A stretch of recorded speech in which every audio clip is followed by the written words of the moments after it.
Hi, this is Aditi Rana and today we will cover NCERT Class 7th Science Chapter 10 Respiration in Organism। आज हम समझेंगे कि जो जीव होते हैं वो सांस क्यों लेते हैं। Why running makes a person breathe faster। क्या कभी आपने सोचा है कि जब आप दौड़ते हैं तो आपकी सांस तेज़ चलने लगती है? अगर नहीं सोचा है तो आज इस क्वेश्चन का आपको आंसर मिलेगा, लेकिन उससे पहले हम एक चीज़ समझते हैं कि हम सांस लेते ही क्यों हैं। और एक और चीज़ है कि कई लोग समझते हैं कि ब्रीथिंग और रेस्पिरेशन एक ही चीज़ है, लेकिन ऐसा नहीं है, ये एक ही प्रोसेस नहीं है। ब्रीथिंग क्या है? पार्ट ऑफ रेस्पिरेशन, यानी कि ब्रीथिंग एक हिस्सा है रेस्पिरेशन प्रोसेस का। So the question arise, why do we respire. हम सांस क्यों लेते हैं, हम क्यों श्वसन क्रिया करते हैं। All organism are made of small microscopic unit called cell. हम सभी जीव हैं वो सेल से बने होते हैं। और सेल क्या होता है? ये सबसे स्मॉलेस्ट स्ट्रक्चर और फंक्शनल यूनिट है एक ऑर्गेनिज्म की, यानी कि सेल वो सबसे छोटी यूनिट है, वो सबसे छोटी फंक्शनल यूनिट है जो हर ऑर्गेनिज्म को बनाती है। हम कैसे बने हैं? सेल सबसे छोटी यूनिट है, उससे बने हैं। सेल का जब ग्रुप इकट्ठा होता है तो वो टिश्यू बनाता है। जब टिश्यू बहुत सारे मिल जाते हैं, कंबाइन हो जाते हैं, वो ऑर्गन बनाते हैं। जब बहुत सारे ऑर्गन कंबाइन होते हैं तो वो ऑर्गन सिस्टम बनाते हैं। और जब बहुत सारे ऑर्गन सिस्टम कंबाइन होते हैं तब एक ऑर्गेनिज्म बनता है। ओके, तो जो सबसे छोटी यूनिट है जिससे हम बने हुए हैं वो है cell. Each cell of an organism performs certain functions such as nutrition, transport, excretion and reproduction. To perform these functions, the cell needs energy. हर ऑर्गेनिज्म सेल से बना है और ये जो सेल है ये डिफरेंट काम करते हैं। इन्हें फूड चाहिए, ये ट्रांसपोर्टेशन भी करते हैं, यानी कि क्या करते हैं? फूड मटेरियल को या ऑक्सीजन को एक सेल से दूसरे सेल तक पहुंचाते हैं। ये एक्सक्रीशन भी करते हैं, यानी कि वेस्ट मटेरियल को बाहर निकाल देते हैं। और ये रिप्रोडक्शन भी करते हैं, यानी कि एक सेल 2 में डिवाइड हो जाता है, फिर वो 2 सेल 4 में डिवाइड हो जाते हैं। ऐसे धीरे धीरे ये अपनी नंबर्स को बढ़ाते हैं और ये डिफरेंट फंक्शंस करते हैं। इसके लिए इन्हें क्या ज़रूरत है? इन्हें एनर्जी चाहिए, इन्हें ऊर्जा चाहिए। All living organism respire to get energy from food. हम सभी सांस लेते हैं ताकि जो हमने खाना खाया है उससे हम एनर्जी एटीपी को प्राप्त कर सकें। तो here you can see an image. यहाँ पे आपको दिखाई दे रहा है कि जब हम ब्रीथ करते हैं, जब हम सांस लेते हैं तो वो हवा हमारे बॉडी के हर हिस्से तक पहुँचती है, हर सेल तक पहुँचती है। The air we breathe in is transported to all parts of the body and ultimately to each cell। जो सांस हम लेते हैं उसमें जो हवा होती है ना, वो हमारे बॉडी के हर हिस्से तक पहुंचती है और हर सेल तक पहुंचती है। So the oxygen which is present in this air helps in the breakdown of food। इस हवा में जो ऑक्सीजन प्रेजेंट होती है वो क्या करती है? हेल्प करती है फूड के ब्रेक डाउन में, यानी कि जो फूड हमारी बॉडी में होता है ग्लूकोज की फॉर्म में, कॉम्प्लेक्स फॉर्म में, उसे सिंपल फॉर्म में कन्वर्ट करती है। The process of break down of food in the cell with the release of energy is called cellular respiration. हर सेल क्या करता है? ये सारे फंक्शन करता है। वो न्यूट्रिएंट्स को एब्जॉर्ब भी करता है, पास भी करता है, ट्रांसपोर्ट करता है, एक्सक्रीट करता है, रिप्रोडक्शन करता है, ये सारे प्रोसेस करता है। इसके लिए उसे क्या चाहिए? वो इंडिविजुअल सेल को ऑक्सीजन चाहिए, यानी कि हर सेल इंडिविजुअली रिस्पायर करता है और इसी प्रोसेस को कहते हैं cellular respiration. Cellular respiration takes place in the cell of all organism. सभी जीवों के जो सेल है उनमें ये रेस्पिरेशन प्रोसेस होती है, यानी कि हर सेल के अंदर ऑक्सीजन जाती है और CO2 बाहर निकल के आती है। In the cell the food that is glucose is broken down into carbon dioxide and water using oxygen. Oxygen का इस्तेमाल करके जो सेल है ना, और उसके अंदर जो फूड मौजूद है कॉम्प्लेक्स फॉर्म में, यानी कि ग्लूकोज की फॉर्म में, वो उसे ब्रेक डाउन करता है और आपको जो प्रोडक्ट्स मिलते हैं वो हैं carbon dioxide, water and energy. तो जो एनर्जी मिलती है उसे हमारी बॉडी यूज़ कर लेती है कामों को करने में, डिफरेंट कामों को करने में। जो वाटर मिलता है उसे भी बॉडी यूज़ कर लेती है और जो CO2 मिलता है उसे हम क्या करते हैं? अपनी बॉडी से बाहर निकाल देते हैं। Respiration process is of 2 type. जो रेस्पिरेशन प्रोसेस होती है वो 2 तरह की होती है, aerobic respiration and anaerobic respiration.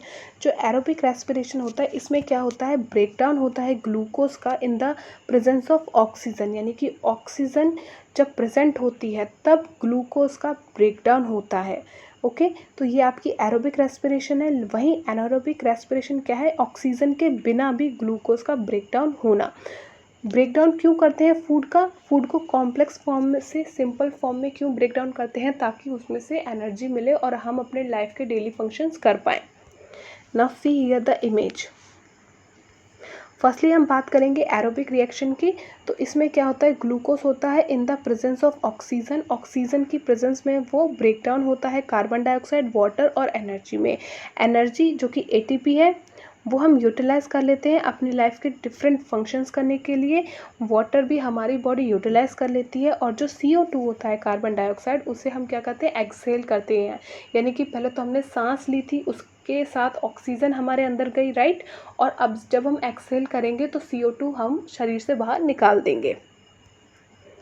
तो यहाँ पे आपको दिखाई दिया है कि एक सेल में क्या हो रहा है, सेलुलर रेस्पिरेशन हो रही है। यहाँ पे ब्रेकडाउन हो रहा है ग्लूकोज का in the presence of oxygen, और आपको क्या मिला, कार्बन डाइऑक्साइड, वाटर और एनर्जी। ठीक है, जब ऑक्सीजन की प्रेजेंस में फूड ब्रेकडाउन होता है तो आपको मिलता है CO2, वाटर और एनर्जी। एनर्जी आपकी बॉडी यूज़ कर लेती है, वाटर भी आपकी बॉडी यूज़ कर लेती है, और कार्बन डाइऑक्साइड को बॉडी से रिमूव कर देती है। नेक्स्ट बात करेंगे, some organisms such as yeast can survive in the absence of air. They are called anaerobes and they get energy from the anaerobic respiration. कुछ ऐसे माइक्रो ऑर्गेनिज्म हैं जैसे कि आपका यीस्ट, ये बिना ऑक्सीजन के भी सर्वाइव कर सकते हैं। ठीक है, और ये कौन सा प्रोसेस करते हैं रेस्पिरेशन का, एनारोबिक रेस्पिरेशन करते हैं। इसमें क्या होता है, जो ग्लूकोज है in the absence of oxygen, जैसा कि आपको यहाँ लिखा दिखाई दे रहा है कि अब यहाँ पे ऑक्सीजन प्रेजेंट नहीं है, मिसिंग है, फिर भी यहाँ पे फूड ब्रेक डाउन हो रहा है। तो यहाँ पे अब क्या प्रोडक्ट मिल रहे हैं आपको, एनर्जी मिल रही है, CO2 मिल रहा है और अल्कोहल मिल रहा है। तो यीस्ट जैसे माइक्रो ऑर्गेनिज्म जब ऑक्सीजन के एब्सेंस में अपने फूड को ब्रेक डाउन करते हैं तो क्या बाय प्रोडक्ट्स मिलते हैं हमको, अल्कोहल, कार्बन डाइऑक्साइड और एनर्जी। एनर्जी को ये यूज़ कर लेते हैं, ठीक है, और कार्बन डाइऑक्साइड इनकी बॉडी से बाहर रिमूव हो जाता है, और जो अल्कोहल मिलता है उसी की वजह है कि जो यीस्ट है इनका यूज़ होता है अल्कोहल को बनाने में। See this line, yeast are single celled organisms. They respire anaerobically and during this process they produce alcohol. That's why they are used to make wine or beer. क्योंकि ये alcohol produce करते हैं इसलिए इनका use होता है wine बनाने में और बियर बनाने में, यानी कि शराब को बनाने में इनका इस्तेमाल किया जाता है। Our muscle cell can also respire anaerobically but only for a short time when there is a temporary deficiency of oxygen. हमारी जो मसल्स हैं, हमारी बॉडी की जो डिफरेंट मसल्स हैं, ये भी एनारोबिकली रिस्पायर कर सकती हैं, यानी कि बिना ऑक्सीजन के भी ग्लूकोज को ब्रेक डाउन कर सकती है, लेकिन बहुत ही कम समय के लिए, जब हमारे शरीर में डेफिशिएंसी हो ऑक्सीजन की, यानी कि ऑक्सीजन की कमी हो। ड्यूरिंग हैवी एक्सरसाइज, जब आप बहुत ज़्यादा एक्सरसाइज कर रहे हो या फास्ट रनिंग कर रहे हो, तेज़ दौड़ रहे हो या साइकिलिंग कर रहे हो बहुत देर से, या बहुत घंटों से दौड़ लगा रहे हो, या फिर हैवी वेट को लिफ्ट कर रहे हो, ऊपर उठा रहे हो, तो आपके शरीर में बहुत ज़्यादा डिमांड होती है एनर्जी की।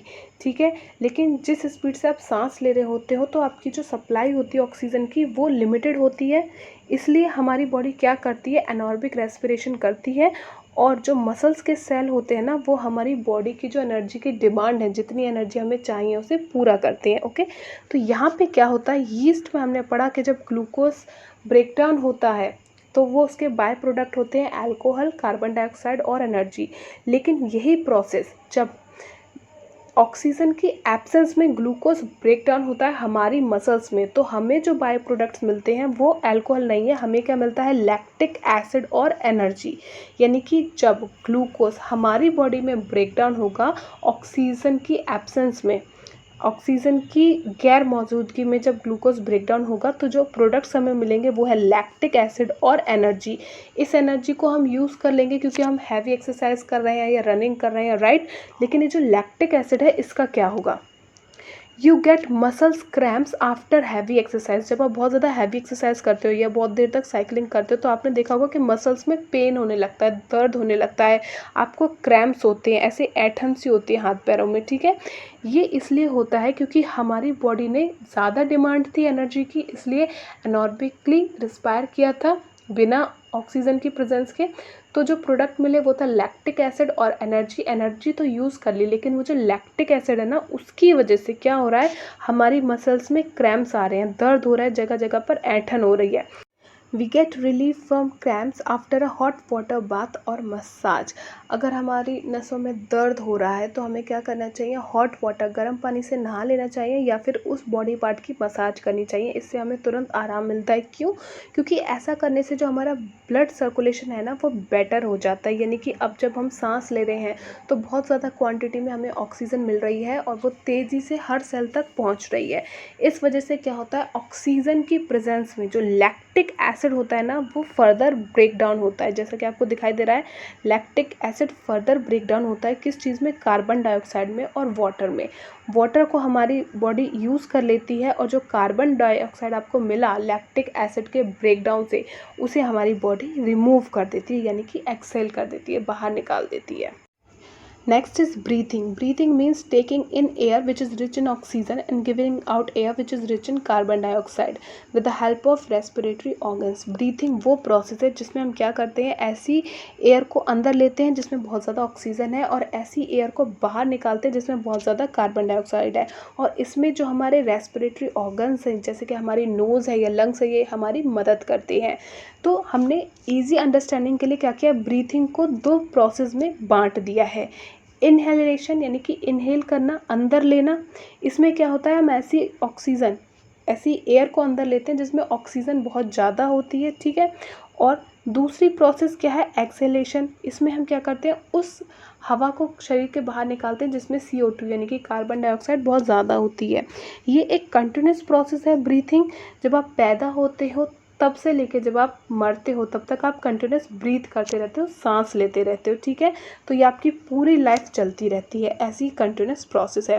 The number of times a person breathe in a minute is termed as the breathing rate. एक इंसान, एक व्यक्ति 1 मिनट में कितनी बार सांस लेता और छोड़ता है, यही उसका ब्रीथिंग रेट है, यानी कि ये उसकी सांस लेने की रफ्तार है।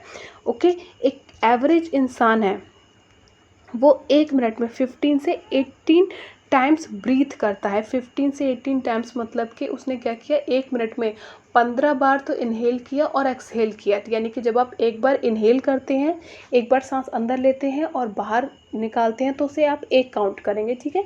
तो एक इंसान की प्रोसेस 15 से 18 बार कर लेता है 1 मिनट में। लेकिन जब आप हैवी वर्कआउट कर रहे होते हो, एक्सरसाइज कर रहे होते हो, तो आप क्या करते हो, 1 मिनट में लगभग 25 टाइम्स ब्रीथ करते हो, मतलब सांस लेते हो छोड़ते हो। Whenever a person need extra energy he breathe faster। जब भी किसी इंसान को ज़्यादा एनर्जी की ज़रूरत होती है तो वो जल्दी जल्दी सांस लेने लगता है। As a result more oxygen is supplied to our cell, it speed up the breaking down of food and more energy is released। यानी कि जब एक इंसान एक्सरसाइज कर रहा होता है, उसे ज़्यादा एनर्जी की ज़रूरत होती है तो वो जल्दी जल्दी सांस लेता है। जैसा कि हमने अभी देखा कि एक इंसान वर्कआउट कर रहा था तो वो 1 मिनट में 25 बार सांस ले रहा था। तो इससे क्या हुआ, इसकी वजह से ऑक्सीजन ज़्यादा क्वांटिटी में हमारे सेल तक पहुंची। उसकी वजह से जो ब्रेकडाउन हो रहा था फूड का, जो ग्लूकोज ब्रेकडाउन हो रहा था वो स्पीड अप हो गया, जल्दी जल्दी ब्रेकडाउन होने लगा और हमें ज़्यादा energy milli.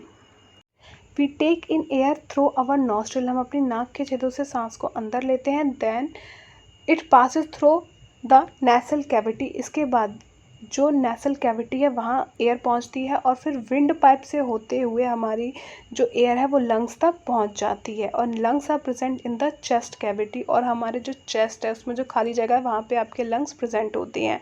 The cavity is surrounded by ribs on the side. जो लंग्स हैं वो चारों तरफ से रिब्स ने सराउंड कर रखे हैं, यानी कि घेरे हुए हैं। और उनके नीचे एक बड़ा सा मस्कुलर शीट होता है जिसे डायफ्राम कहा जाता है और ये हमारी चेस्ट कैविटी में फ्लोर की तरह काम करता है। अब इसी को डायग्राम में देख लेते हैं। सी है, इस डायग्राम में हमें क्लियरली दिखाई दे रहा है कि जो हमारे नॉस्ट्रल थे, जो नाक के छेद थे, वहाँ से हमने क्या किया, ऑक्सीजन यानी कि एयर जो थी उसे इनहेल लिया, अंदर लिया हवा को, ठीक है। फिर उसके बाद जो नेसल कैविटी थी यानी कि जो खाली जगह थी यहाँ पे वो एयर आई और फिर विंड पाइप से होते हुए वो हमारे लंग्स तक पहुँच गई। ये जो रेड रेड एरिया है ये लंग्स हैं, तो यहाँ तक ये पहुँच गई। जो हमारे लंग्स हैं उन्हें चारों तरफ से रिब्स ने घेरा हुआ है, ठीक है। रिब्स ने घेरा हुआ है, रिब केज बना हुआ है, पूरा एक ऐसा पिंजरा है जो हड्डियों का बना हुआ है। इसके अंदर हमारे जो लंग्स हैं वो सेफ रहते हैं। अदरवाइज सपोज करो अगर ये रिब केज नहीं होता और आपको कोई ज़ोर से पंच करता तो आपको कितनी सीवियर इंजरी हो जाती, राइट। तो रिब केज हमारे लंग्स को सेफ रखता है। और नीचे देखते हैं ये जो फ्लोर बना है हमारे चेस्ट में, चेस्ट का सबसे निचला पार्ट है, ये फ्लोर की तरह जो वर्क कर रही है ना शीट, ये है आपका डायफ्राम। अब इनका क्या यूज़ होता है अब हम वो देखेंगे। Breathing involves the movement of the diaphragm and the rib cage. जो हमारी ब्रीथिंग है, जो सांस लेने की हमारी प्रोसेस है, उसमें हमें डायफ्राम हेल्प करता है और ये रिब केज भी हेल्प करता है। डायफ्राम किस तरीके से मूवमेंट करता है वो हम इस एक्टिविटी के थ्रू देख सकते हैं। ठीक है, जब हम सांस लेते हैं तो ये डायफ्राम है ना, इस तरह की एक शीट है, ये नीचे की तरह मूवमेंट करती है, आपको दिखाई दे रही है, ये कहाँ जा रही है, नीचे की तरफ। और जब हम सांस छोड़ते हैं तो ये वापस उसी पोजीशन पे पहुंच जाती है जहाँ पे ये पहले थी। इसे बेटर तरीके से देखने के लिए इस डायग्राम से समझते हैं कि जो ब्रीथिंग प्रोसेस होती है उसमें दो ऑर्गन्स बहुत ज़्यादा मेन है, एक है डायफ्राम और दूसरा है रिब केज। ठीक है, अब यहाँ देखते हैं। सी, जब हवा अंदर आ रही है, यहाँ पे दिखाई दे रहा है हवा अंदर आ रही है, आपने अपने नॉस्ट्रल से, नाक के छेदों से हवा ली तो वो अंदर की तरफ आ रही है विंड पाइप से। ओके, तो जब हवा अंदर आई तो जो आपका रिब केज है ना ये मूव आउट करता है, यानी कि ये फूल जाता है, आपकी जो छाती है वो फूल जाती है। आप कभी सांस लेते हो तो देखना कि जो रिब केज है ना, ये देखिए बाहर की तरफ मूव आउट कर रहा है। जब आपने सांस ली ये फूल रहा है, ये फैल रहा है। ठीक है, और ये जो डायफ्राम भी है ना, ये नीचे की तरफ मूव कर रहा है। ठीक है, नीचे की तरफ मूव कर रहा है। इससे क्या होता है, पहले आपकी चेस्ट में इतना एरिया था, लेकिन रिब केज फूल गया और डायफ्राम नीचे की तरफ गया, यानी कि जो एरिया है वो बढ़ गया, काफ़ी खाली जगह चेस्ट के अंदर हो गई। इसमें जब आपने इनहेल किया यानी कि हवा को अंदर लिया तो बहुत सारी ऑक्सीजन अब भर सकती है, क्योंकि बहुत सारी खाली जगह हो गई, क्योंकि रिब केज एक्सपेंड कर गया, फैल गया और डायफ्राम नीचे चला गया। ठीक है, अब दूसरा पोजीशन लेते हैं। अब ये डायग्राम है एक्सहेल का, जब आपने ऑक्सीजन को बाहर निकाला। अब क्या हुआ, जो रिब केज था वो सिकुड़ गया। सी हियर, अब क्या हुआ, ये रिब केज है, पहले तो ये बाहर की तरफ जा रहा था, अब ये अंदर की तरफ आ रहा है, यानी कि ये सिकुड़ रहा है। और डायफ्राम जो पहले बाहर को जा रहा था, ठीक है, नीचे की तरफ मूव कर रहा था, अब वो वापस अपने इनिशियल पोजीशन पे आ गया। यानी कि अब क्या हो रहा है, पहले इतनी सारी जगह हो गई थी जिसमें हवा भर गई थी, है ना, उस हवा में बहुत सारा ऑक्सीजन था। अब क्या हुआ, जब आपका रिब केज सिकुड़ गया, डायफ्राम भी अपनी जगह पे ज़्यादा आ गया, तो ये जगह छोटी हो गई। इस वजह से क्या हुआ, प्रेशर बना और जो आपकी CO2 है वो बाहर चली गई, जगह कम हुई और ऑक्सीजन थी वो तो अंदर थी, लेकिन अब जो वेस्ट है हवा में, जो भी वेस्ट है, ऐसी गैसेज है जो हमें नहीं चाहिए, वो सब बाहर चली गई। नेक्स्ट, सी, स्मोकिंग डैमेजेस लंग। अगर आप स्मोक करते हैं, अगर आप सिगरेट पीते हैं तो उसकी वजह से आपके जो लंग्स हैं वो डैमेज हो सकते हैं। Smoking is also linked to cancer. Smoking करने से कैंसर भी होता है, इसलिए अगर आप स्मोकिंग करते हैं तो आपको ऐसा नहीं करना चाहिए, ये बुरी आदतें से छोड़ दीजिए। Next, the air around us has various types of unwanted particles. जो हम हवा अपने अंदर लेते हैं, ज़रूरी नहीं है कि वो बहुत ही शुद्ध हो, उसमें बहुत सारे अनवांटेड पार्टिकल्स होते हैं, ऐसी चीज़ें हो सकती हैं जिनकी रिक्वायरमेंट हमें नहीं है। बहुत सारी चीज़ें, फॉर एग्जांपल स्मोक हो सकता है, डस्ट हो सकता है, पॉल्यूटेंट्स हो सकते हैं, ठीक है, पॉलन हो सकते हैं किसी प्लांट के।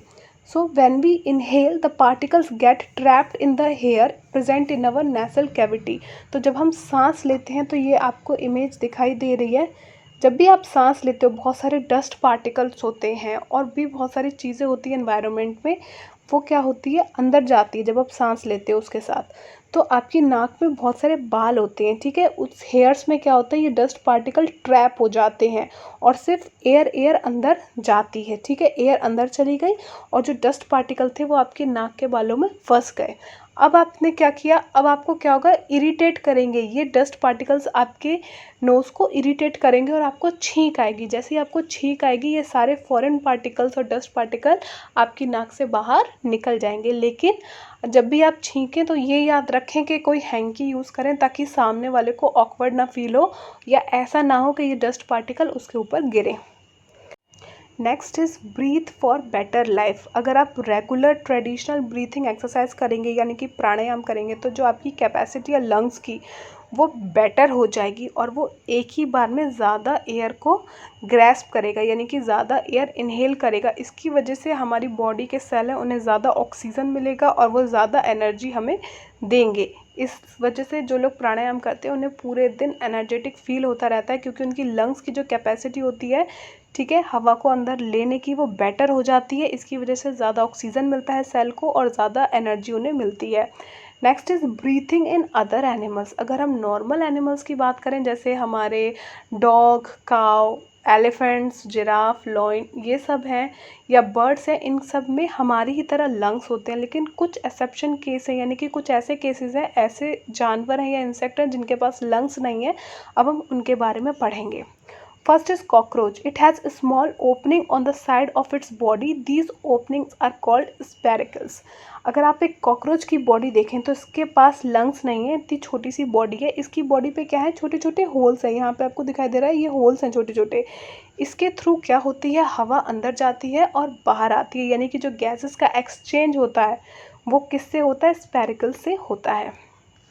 Okay. Insects have a network of air tubes called trachea for gas exchange. और इंसेक्ट्स में क्या होता है, ट्रैकिया भी होता है, ये एयर ट्यूब्स है, इसके थ्रू क्या होता है, गैसेस का एक्सचेंज होता है। एक बेटर डायग्राम देखते हैं ताकि हमें समझ आए। सी, एनिमल्स जो होते हैं ना, सी स्पेरिकल्स यानी कि स्मॉल होल्स जिससे हवा अंदर जाएगी और बाहर आएगी, ठीक है। और ट्रैकिया क्या है, जैसे हमारे अंदर विंड पाइप है वैसे ही जो छोटे इंसेक्ट्स होते हैं उनके अंदर ट्रैकिया होता है। ये क्या है, एक ट्यूब लाइक स्ट्रक्चर है, एक पाइप की तरह है जिसके अंदर हवा जाती है और लौट के आती है। ओके।